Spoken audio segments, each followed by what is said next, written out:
me assiste tem um tempo, você sabe que eu trabalho com cinematografia, né? Que seria a fotografia aplicada no cinema. Eu já analisei muito trailer, muitas cenas sem contexto e consegui encontrar ali algum significado nessas cenas, mesmo antes do produto lançar, né? Antes da série, do filme ser lançado. Isso tudo porque é possível você identificar significados apenas com frames e com pedacinhos ali de um filme, de uma série e por aí vai. Tudo isso se torna possível porque na fotografia você encontra padrões. E esses padrões são completamente estudáveis, né? Aconteceu tantas vezes que as pessoas conseguiram tirar um estudo disso. No vídeo de hoje eu vou te mostrar na prática como é que se analisa a fotografia no cinema, tá? Especificamente. Então vem comigo que hoje vai ser bem legal, tá? Muita gente já me pediu pra fazer esse tipo de vídeo, então eu acho que a galera vai curtir bastante.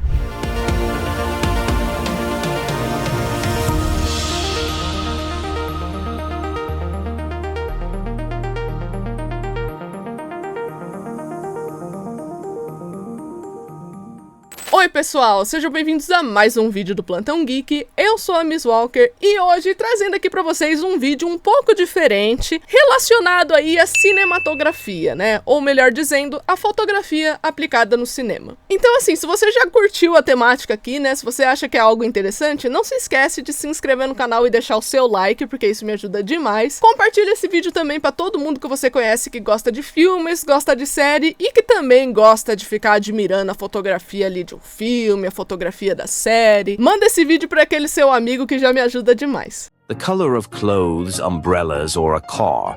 It's all done because the filmmakers want to make a statement through the clever and careful use of color. Antes da gente começar aqui, eu preciso que você saiba de duas coisas. A primeira é que você não vai sair desse vídeo aqui um perito em cinematografia, né, gente? Calma lá. Isso porque, para você entender o significado ali de algumas combinações, é necessário muito estudo. Estudo, leitura e, acima de tudo, muita prática, tá? Então, assim, é uma coisa que é difícil, mas eu tô fazendo esse vídeo aqui por um fim de curiosidade, pra vocês verem como é que é feito. E a segunda coisa que é muito importante eu comentar é que nem todas as análises críticas de fotografia são iguais umas às outras. Então, assim, todos os profissionais que analisam essas coisas, eles vão analisar os mesmos elementos, eles vão entender o mesmo significado de tudo aquilo que tá na tela, só que a conclusão que eles vão chegar sobre aquela combinação que vai estar presente ali na telinha pode ser diferente. Isso não significa que existe uma crítica errada, uma visão errada ali. Eu sempre dou essa ênfase para vocês saberem que críticas podem ser feitas por vários profissionais e eles podem chegar em conclusões diferentes. E é importante eu dizer isso porque estudo cinematográfico não é uma fórmula, gente. Não é algo objetivo. Arte, inclusive, nunca é objetiva. Dito tudo isso, eu posso ensinar algumas coisas importantes aqui para você e aí você sempre vai se atentar a essas coisinhas quando você estiver vendo aí o seu filme, a sua série favorita. Primeiramente, quando você está analisando cinematografia, saiba que existem muitos elementos presentes ali na tela. Quando a gente analisa foto, na verdade, o que a gente está analisando é chamado de mise-en-scène, essa palavra toda bonitona, toda francesa aí que está aparecendo na tela. Ou seja, a composição daquilo que está mostrado ali no frame, está mostrado na tela do cinema. Isso também significa que você não vai conseguir analisar uma fotografia tão bem se você esquecer de algum elemento que está presente ali na tela. Quais que são esses elementos? Você pode me perguntar. O primeiro deles é chamado de acordo cromático, ou seja, as cores, né? Que é aquilo que as pessoas mais notam ali primeiro quando estão assistindo alguma coisa. E por que a gente fala acordo cromático? Porque quando você está assistindo alguma coisa, não tem só uma cor presente ali, tem no mínimo 3. E cada cor especificamente, cada combinação possível num acordo cromático vai te trazer um ou múltiplos significados. Como você vai saber qual é o significado correto de uma cor, né? Imagina aí que você tá ali lendo um livro de psicologia das cores, né? Principalmente aquelas que aplicam essa psicologia no cinema, e você possivelmente vai encontrar uns 10 significados diferentes para a mesma cor. Como é que eu sei então qual o significado que é o verdadeiro? É por isso que você precisa prestar atenção nos outros elementos presentes que eu vou estar dizendo aqui à medida que o vídeo for passando. O segundo elemento, por exemplo, que você tem que se atentar é o plano, que seria o tipo de enquadramento. A gente tá vendo ali um plano próximo, um plano detalhe, um plano americano. Novamente, essa questão dos enquadramentos também, você vai precisar de um estudo, tem vários tipos de plano diferente. Então agora você começa a entender um pouco, à medida que eu vou citando os elementos a serem analisados aqui, o quanto que essa questão da cinematografia requer um estudo e requer uma prática, né? Requer você precisar se informar constantemente sobre aquele assunto. Pra vocês terem uma ideia, faz praticamente uma década que eu trabalho com cinema. Gente, eu estudo até hoje. Tem coisa assim que eu vou analisar em trailer e tudo mais, que eu pego os meus livros, eu pego todo o material que eu tenho, que inclusive você vai poder encontrar aí na descrição desse vídeo, tá? Todas as fontes, né? Todo o conteúdo que eu vivo consultando pra fazer os meus vídeos vai estar na descrição desse vídeo aqui também, caso você tenha interesse. E eu fico consultando também, porque eu não memorizo tudo, eu não aprendi tudo. Eu sempre vou atrás de curso e mais informação referente à cinematografia, porque eu sei que também as coisas podem mudar, né? Significados ocultos podem vir à tona que eu não sei. Então eu sempre vou bater nessa tecla nesse vídeo. Gente, estudem, pratiquem, porque é uma coisa difícil mesmo, mas que é extremamente prazerosa quando você consegue executar. Isso eu garanto pra vocês. Indo pro nosso terceiro elemento a ser analisado aqui em foto, você também tem o ângulo, né? É um ângulo reto, ele tá num ângulo plongier, num ângulo contra plongier, tá a 45 graus, qual é o tipo de ângulo que você tá vendo aí na tela? E isso também muda a percepção ali do que você tá assistindo. A quarta coisa que você tem que se atentar é a movimentação da câmera, né? Porque nem sempre a câmera vai ficar paradinha. Às vezes você pode estar vendo ali um traveling, que é basicamente quando a pessoa tá passeando com a câmera, ou então o que é chamado de roll, que é basicamente quando você meio que rola a câmera no seu próprio eixo. Existe também o tilt, que é bem usado para revelar personagens, né? Aquela coisa que mostra o personagem dos pés, a cabeça. Então a movimentação de câmera também deve ser considerada quando você tá analisando foto. É claro que o quinto elemento também vai ser a posição da iluminação, né? Como é que você vai montar as luzes que estão sendo colocadas ali no set? Você vai colocar de forma que vai criar sombra no rosto de alguém? Vai colocar nas costas do personagem? Como é que você vai montar essa iluminação? E que sensação você quer passar com essa luz? Isso também é algo a ser analisado e considerado. Eu acabei de mencionar sombras, né? Isso também tem muito a ver com o sexto elemento de fotografia, que é o uso do brilho e do contraste. Ou seja, qual é a quantidade de sombra que está presente ali no rosto do personagem, no ambiente ao redor? Você consegue perceber nesse momento que os elementos de cinematografia todos conversam uns com os outros, né? Eles meio que se complementam. Por exemplo, você não consegue fazer um plano sem você pensar num ângulo. Você não consegue pensar na movimentação de câmera sem você ter pensado no posicionamento da iluminação. E assim sucessivamente. E o sétimo elemento, que é inclusive um dos elementos que eu mais acho interessantes na fotografia, seria sobre a forma geométrica predominante. Porque eu não sei se você já reparou, mas toda fotografia, todo take que você for ver, tem uma forma geométrica ali, quase de forma subliminar. Esse é o elemento mais sutil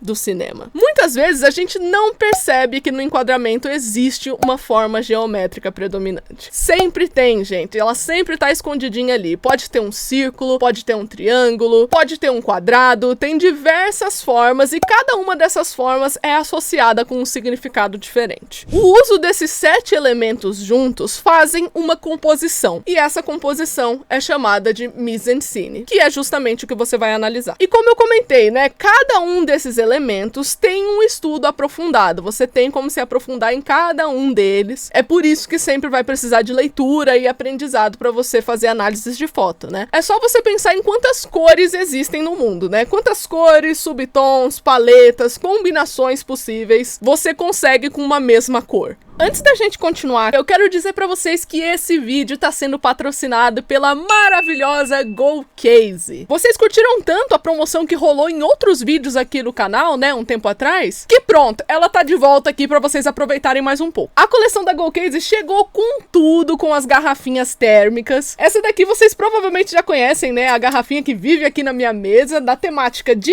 Stranger Things, mas também tem várias outras coleções disponíveis lá na GoCase, tá aparecendo algumas aqui na tela pra vocês. Tem coleção de Harry Potter, Senhor dos Anéis, tem coisas relacionadas a Disney, Marvel, DC e mais um monte de conteúdos geek. E não tem só garrafinha térmica não, hein? Tem capinha de celular também, como por exemplo essa capinha aqui, ó, que vocês estão vendo no meu celular, que é de Harry Potter e é da maravilhosa GoCase, é claro. Além de que você também encontra mochilas perfeitas para você levar notebook ou até mesmo levar numa viagem. E o melhor de tudo é que você pode aproveitar esses produtos geek com o meu desconto incrível que a GoCase preparou somente aí para os geekeiros aqui do canal, né? É só você adicionar os produtos que você quer no carrinho e aplicar o desconto Plantão Geek. Feito isso, você já ganha um desconto incrível e consegue aproveitar muito mais os produtos da GoCase com um desconto que definitivamente faz a diferença. Se eu fosse você, eu aproveitava a promoção porque é por tempo limitado, tá bom? Uma coisa que eu acho bacana comentar aqui com vocês é que em algum momento você pode ter se perguntado da onde que essas definições vieram, né? Como é que a pessoa associou determinada cor com tal significado? Da onde que veio esse insight? Todos esses estudos foram possíveis por conta da psicologia e do estudo da comunicação visual. O comportamento humano foi estudado por séculos e séculos, né? E assim foi possível identificar alguns padrões. Você quer ver um exemplo de como é que isso funciona? Vamos supor que eu quero ilustrar aqui uma resposta errada numa prova. Qual formato que eu vou usar aqui para ilustrar esse erro? Muito provavelmente um X.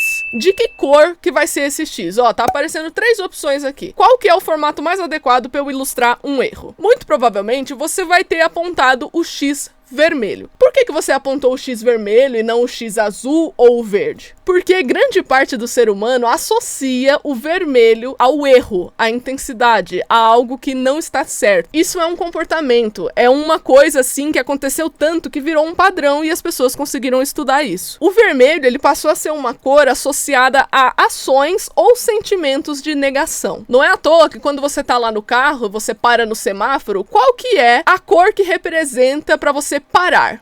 O vermelho. Qual que é a cor da placa pare, inclusive?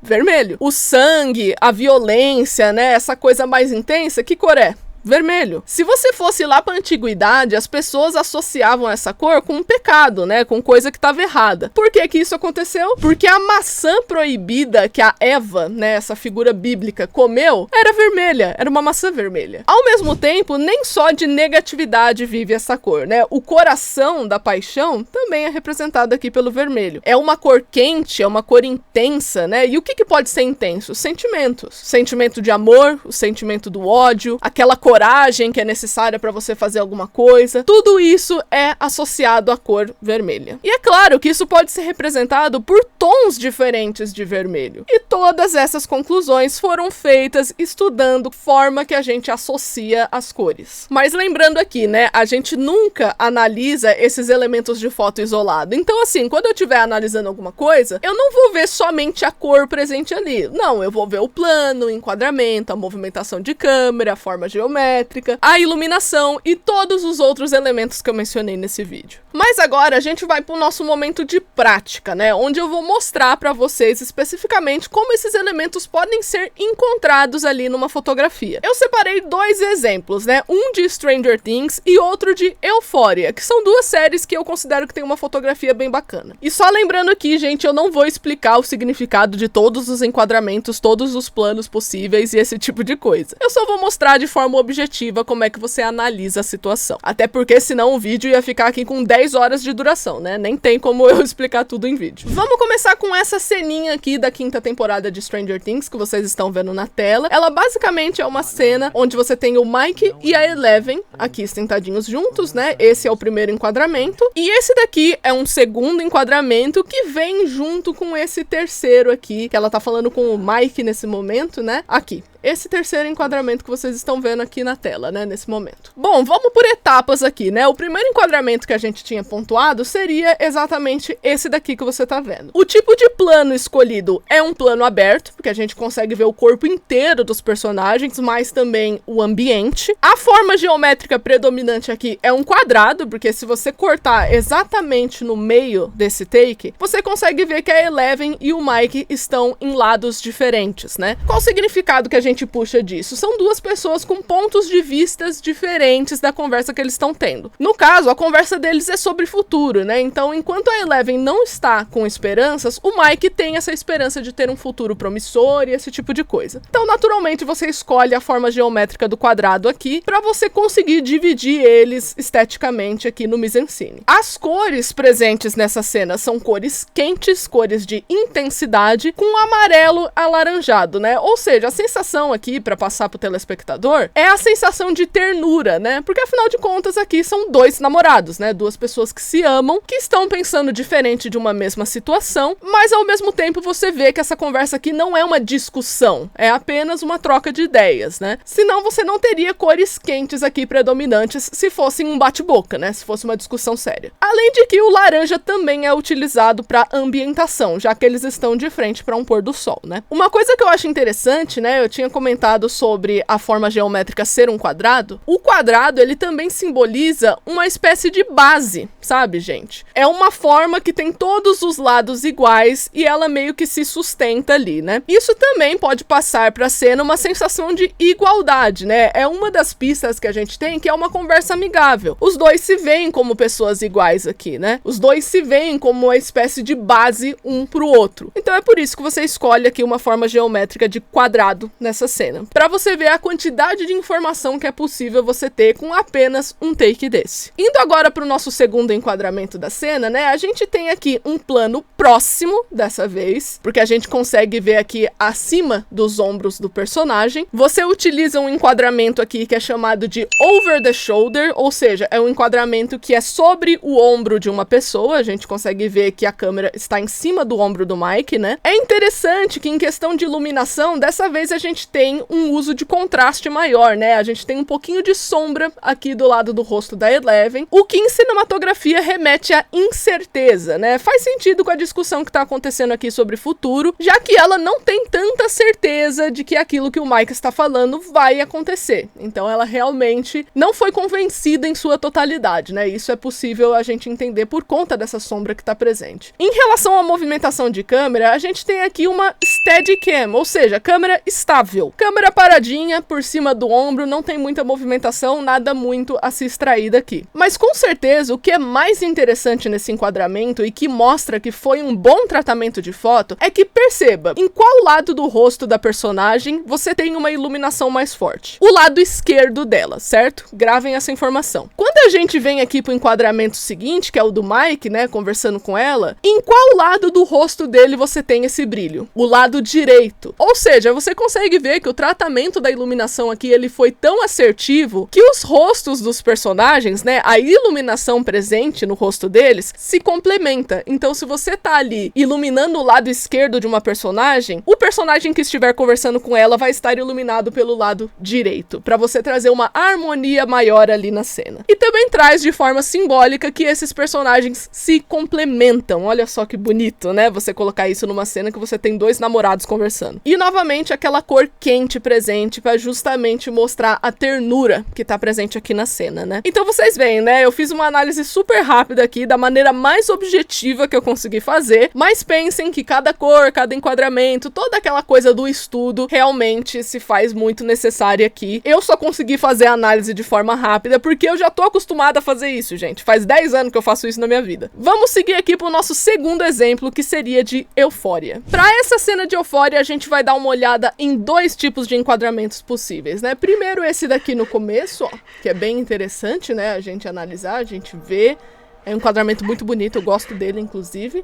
E olha só esse tipo de movimentação que tá acontecendo enquanto eles estão levando ela, né? Vamos começar com esse primeiro enquadramento que a gente tinha mostrado. O tipo de plano que nós temos aqui também é um plano próximo, porque a gente consegue ver os ombros da personagem, não chega até ali a cintura. Fica fácil a gente saber que se trata de um plano próximo. A cor predominante aqui é o azul, né? O azul e o branco, o que remete à sensação de melancolia, tristeza. é uma cor fria aqui presente, né? Nós também temos uma forma predominante aqui, né? Uma forma geométrica que seria o círculo, né? Porque se vocês se lembrarem bem, durante a execução dessa cena, a gente consegue ver até o ponto que é iluminado, ó. Que é um círculo certinho ali na ponta, ó. Perto da cabeça dela, vocês estão conseguindo ver? Vai estar ilustrado aí na edição para vocês verem melhor. Então é seguro dizer que a forma predominante aqui é o círculo, que representa ciclos, né? No caso aqui da personagem, faz muito sentido, porque a Rue, que é a personagem aqui da Zendaya, é uma viciada, né? Ela ali tem problemas com drogas e tudo mais, então faz sentido a gente tá vendo aqui um ciclo vicioso por cima da personagem, né? Por isso que ela está ali triste, melancólica, sofrendo. A iluminação também ajuda muito a entender esse tipo de sentimento, já que ela se trata de uma backlighting, ou seja, você consegue ver nitidamente que a personagem é isolada do ambiente, né? Você consegue identificar certinho o que é ambiente, o que é personagem aqui, por conta de uma luz super forte que tá na frente dela. Como eu comentei, isso faz com que a personagem seja isolada, e é justamente essa a sensação dela. A Rue se sente isolada de tudo e todos, triste, melancólica, presa num ciclo vicioso. Olha a quantidade de coisa que a gente conseguiu tirar da foto. Você vê que ela tá na obscuridade, né? A partir do uso de sombra aqui presente, a gente não consegue ver nada da personagem. Não consegue ver as costas, não consegue ver o rosto. Ela está em sombras, né? Ela está na obscuridade. Se você coloca isso de forma literal, é como a personagem tá se sentindo mesmo. E o ângulo predominante, só pra gente comentar aqui, é um ângulo reto, né? A câmera, ela não está se movendo, parece que ela está, mas não está. Na verdade, quem tá se mexendo é a própria personagem que tá caminhando pra frente, e a luz cria essa sensação de movimentação a cada passo que a atriz está dando, né? Mais uma vez, um excelente cuidado de fotografia sendo exemplificado aqui. Agora você pode ver nesse outro enquadramento aqui, né, das pessoas carregando ela, a gente ainda tem as cores azuis predominantes, né? Você tá nitidamente em tons frios, tem toques de azul, as sombras dos personagens, né, contorno de rosto, tá tudo azulado, apesar deles estarem usando tons quentes, né, tons ali de vermelho. Ou seja, tá mostrando pra mim que essa questão do vício da Rue é algo perigoso, né? Você representa isso pelo vermelho aqui presente. Novamente a gente consegue ver a forma predominante do círculo, aqui de maneira até mais direta, né? Porque a câmera, ela se afasta e você consegue ver todo mundo segurando ela e levantando e toda aquela coisa. Ó, vou mostrar em vídeo pra vocês conseguirem ver com detalhe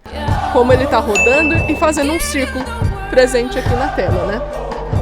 Mais uma vez, enaltecendo aqui essa questão do ciclo vicioso presente com a personagem. Com tudo isso, gente, vocês conseguem ver o quanto você consegue analisar e tirar informações de uma fotografia se você conhece os seus elementos, né? Se você estuda o que pode compor um mise-en-scène. Eu planejo aí num futuro fazer um curso semelhante ao que eu fiz com Fundamentos da Narrativa, né? Pra quem não sabe, eu tenho um curso de escrita que ajuda você a tirar histórias do papel e tudo mais. Porque as minhas duas especializações de cinema é justamente cinematografia e roteiro, né? A parte escrita ali do material. E aí eu já tenho o curso de um, eu quero elaborar um curso de alguma outra coisa, né? E provavelmente vai ser relacionado à fotografia. Porque como vocês puderam perceber nesse vídeo, tem muita informação que você consegue tirar em cada take de fotografia. E quanto mais você estudar, quanto mais você praticar, quanto mais informações você buscar, mais fácil se torna você aprender isso. Mas então é isso, gente. Eu espero que vocês tenham gostado do vídeo de hoje. Não se esquece de se inscrever no canal e deixar o seu like, porque isso me ajuda demais. Compartilha esse vídeo pra todo mundo que você conhece que gosta de filmes, gosta de série e também, é claro, né, que gosta de cinema, gosta de aprender coisas novas. Você me ajuda demais mandando o meu vídeo pra essas pessoas. E eu vejo vocês